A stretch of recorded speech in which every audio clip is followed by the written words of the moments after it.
សុំស្រមៃមើលថាអ្នកកំពុងឈរនៅលើស្ពានមួយដែលមានកម្ពស់625ម៉ែត្រពីផ្ទៃដីប្រហាក់ប្រហែលទ្វេដងនៃប៉ម Eiffel Tower នៅខាងក្រោមមានទន្លេ Bipan ដែលមើលទៅដូចជាខ្សែទឹកតូចៗមួយនេះហើយជាបទពិសោធន៍ដ៏អស្ចារ្យដែលមនុស្សបានសាងសង់ស្ពានវាឡើងស្ពាននេះមានឈ្មោះថា Hua Jing Canyon Bridge ដែលជាស្ពានខ្ពស់បំផុតលើពិភពលោក Hua Jing Canyon Bridge ស្ថិតនៅខេត្ត Guizhou នៃប្រទេសចិនស្ពាននេះមានប្រវែងសរុប 2890 ម៉ែត្រជាមួយនឹងកម្ពស់625ម៉ែត្រពីផ្ទៃដី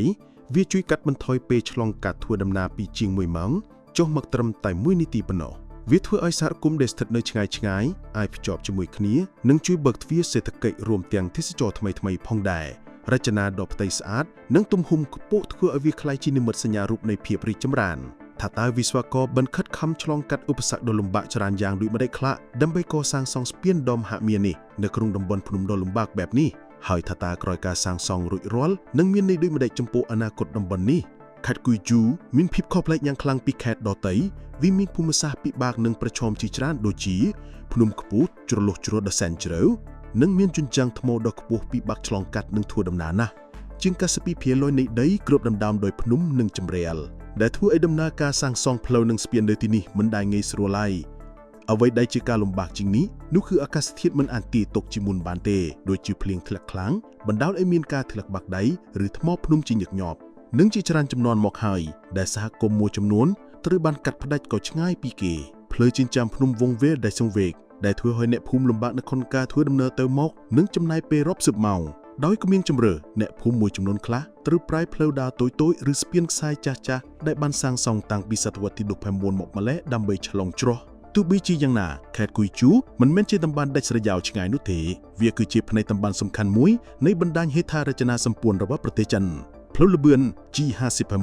Hangzhou Raoli Expressway ដែលតភ្ជាប់ពីទីក្រុង Hangzhou ទៅខេត្ត Raoli ជិតព្រំដែននៃប្រទេសមីយ៉ាន់ម៉ាដែលត្រូវឆ្លងកាត់តាមតំបន់នេះតែអ្វីដែលជាឧបសគ្គដ៏ធំនោះគឺជាការឆ្លងជ្រុំដ៏សែនជ្រៅនៃទន្លេ Bipan មុនពេលដែលមិនទាន់មានស្ពាន Hua Jing Canyon Bridge ការឆ្លងជ្រក់នេះត្រូវចំណាយពេលជាង70នាទីដោយផ្លូវវងបង្វៀននិងគ្រោះថ្នាក់តែពេលស្ពានរួចរាល់វានឹងកាត់បន្ថយមកត្រឹមតែ1នាទីប៉ុណ្ណោះនេះជាការផ្លាស់ប្ដូរដ៏អស្ចារ្យសម្រាប់អ្នកនៅតំបន់ដែលត្រូវបានគេចាត់ទុកថាមានការលំបាកសម្រាប់ការដំណើរជាច្រើនសតវត្សទំហំនិងរចនាវិស្វកម្មស្ពាន Hua Jing Canyon Bridge លាតសន្ធឹងប្រវែងជាង2990ម៉ែត្រនិងមានកម្ពស់625ម៉ែត្រពីផ្ទៃជ្រោះឡើងដល់ផ្លូវស្ពានដែលជាស្ពានខ្ពស់បំផុតលើពិភពលោកនិងវែងជាងស្ពាន Humber នៅចក្រអង់គ្លេសទ្វារវិស្វកររចនាជាស្ពាន Pure ព្រោះជ្រោះនេះធូរលាយនិងមានសភាពជ្រៅស្ពាន Pure អាចឆ្លងកាត់ចម្ងាយវែងដោយគ្មានទូស្ពាននៅចំកណ្ដាលនិងរចនាបង្គោលខាងជើងប្រវែង262ម៉ែត្រចំណែកបង្គោលខាងត្បូងវិញមានប្រវែងត្រឹមតែ205ម៉ែត្រដែលធ្វើឲ្យមានតុល្យភាពក្នុងការទ្រទ្រង់ទម្ងន់បានយ៉ាងមានស្ថិរភាពរួមបញ្ចូលជាមួយនឹងដែកថែបសុទ្ធដែលធន់នឹងខ្យល់ខ្លាំងនិងធន់នឹងរញ្ជើកដីបានបើគិតពីការចំណាយលើសាច់ដែកថែបសរុបជិត 49,000 តោនឯណោះស្ពាន Hua Jing Canyon Bridge រួមបញ្ចូលបច្ចេកវិទ្យាចុងក្រោយមានដូចជាប្រព័ន្ធ Cable Crane ដ៏ធំជាងគេនៅពិភពលោកប្រែប្រព័ន្ធ Big Data Navigation និង IoT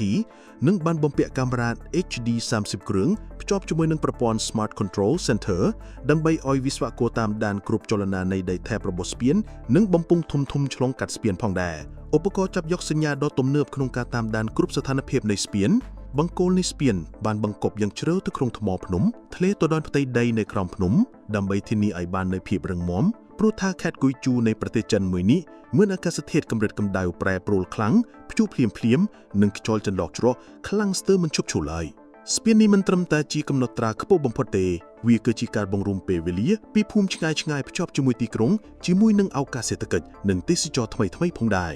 គេរំពឹងថាស្ពាននេះនឹងទាក់ទាញភ្ញៀវទេសចរទៅកាន់កន្លែងល្បីៗដូចជាទឹកជ្រោះហួងគូស៊ូនិងគូនលីង Fossil National Geopark ដែលជាឧទ្យានភូមិសាស្ត្ររចនាវិទ្យាសាស្ត្របុរាណជីវវិទ្យានិងកន្លែងទេសចរណ៍របស់ធម្មជាតិដ៏មានសារៈសំខាន់កម្រិតពិភពលោកផងដែរនៅអនាគតមុខទៀតប្រទេសចិនគ្រោងនឹងបង្កើតឲ្យមានផ្លូវកញ្ចក់ឆ្លងកាត់ជ្រោះនិងកំពៀងឬប៉មខ្ពស់ដើម្បីកំមែកមើលផ្កាយដែលជាទីរមណីយដ្ឋានដ៏អស្ចារ្យពិសេសស្ពាននេះមានសារៈសំខាន់ដែលភ្ជាប់ទីក្រុងគុយយ៉ាងអានឈុននិងខៀនស៊ីណានដើម្បីរួមបណ្ដាញពាណិជ្ជកម្មសេដ្ឋកិច្ចវិញជាមួយនឹងអាស៊ីអាគ្នេយ៍វាជំរុញវិនិយោគការងារនិងសេវាសង្គមអប់រំនិងសុខាភិបាលទៅដល់ប្រជាពលរដ្ឋខេត្ត Guizhou ផងដែរស្ពាន Hua Jing Canyon Bridge ជាវិស្វកម្មមួយដែលមានតម្លៃសាងសង់រហូតដល់$150 លាន